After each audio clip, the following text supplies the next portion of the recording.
Hey friends, I'm Ken Smith and welcome to the channel. On April 10th, 2024, O.J. Simpson passed away after a 2-year fight with cancer. Now, before I go any further, I'm not here to condemn nor condone the actions of Simpson or to discuss anything surrounding his highly controversial trial and post-football life. That's not on the table. This video is about one thing only, the famous white Ford Bronco. That's it. So let's get right at it. As I heard the news of his death and remembered about the famous low-speed chase that grabbed the attention of the world, a thought occurred to me. What in the world happened to that white Ford Bronco? Well, being a car enthusiast and a Ford guy in general, and a guy who sometimes just wants to learn about useless information so that I can share that same useless information around a campfire with our camping friends and appear somewhat intelligent as I'm eating s'mores, I thought, hey, why not do a little research about it?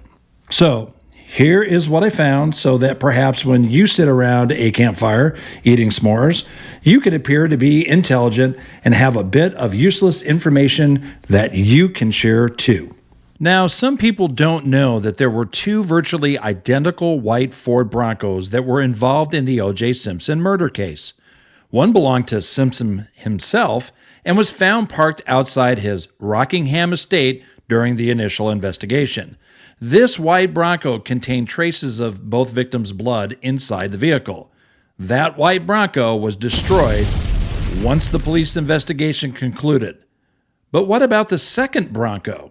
It was a relatively quiet Friday evening on June 17th, 1994, when news broke that star American football player known to millions as the Juice had become a wanted man by the police for failing to turn himself in for questioning in relation to the murder of his ex-wife Nicole Brown and her friend Ronald Goldman.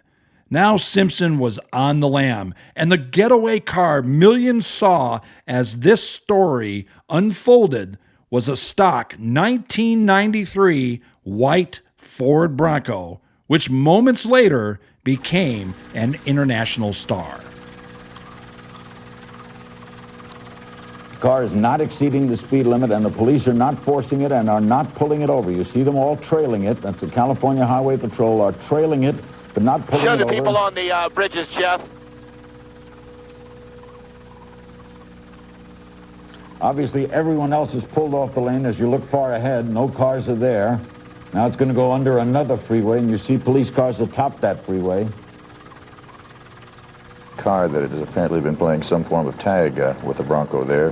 Don't know if it is, obviously there's some kind of an official vehicle, but we don't know what it is. But look at the people standing on the freeway there, waving. There are a number of people standing on the side of the road. Just the curious and also well-wishers. We watch people wave and blow kisses as Mr. Simpson drives by. The Bronco, driven by Simpson's friend Al Cowlings, traveled along Los Angeles freeways with several police cars in pursuit and over 20 helicopters in the air.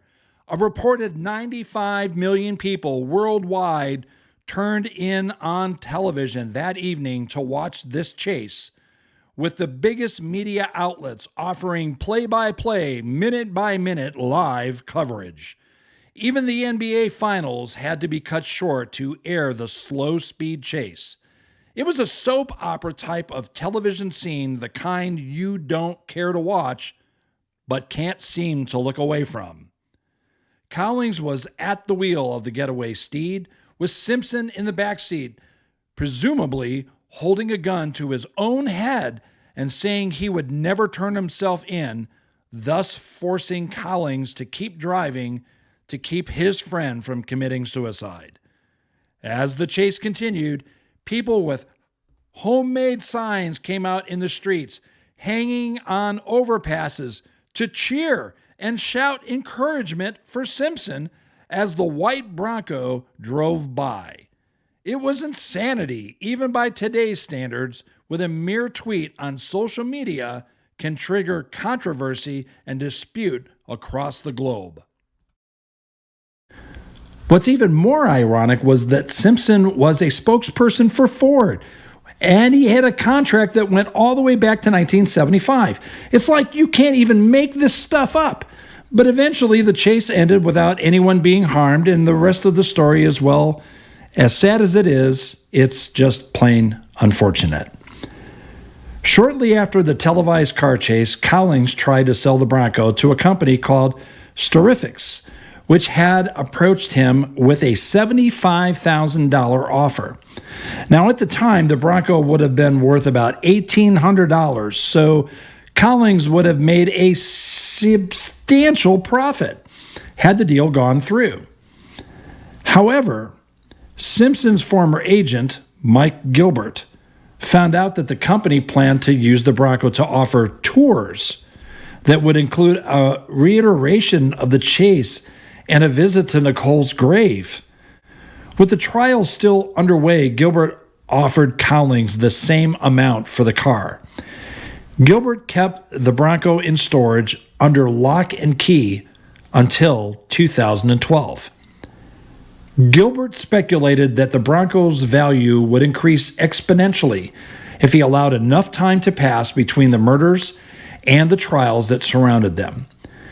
Gilbert knew that it would require a tremendous amount of patience on his part to quietly sit on the vehicle and just wait for the public to forget about it, something that he had no problem doing.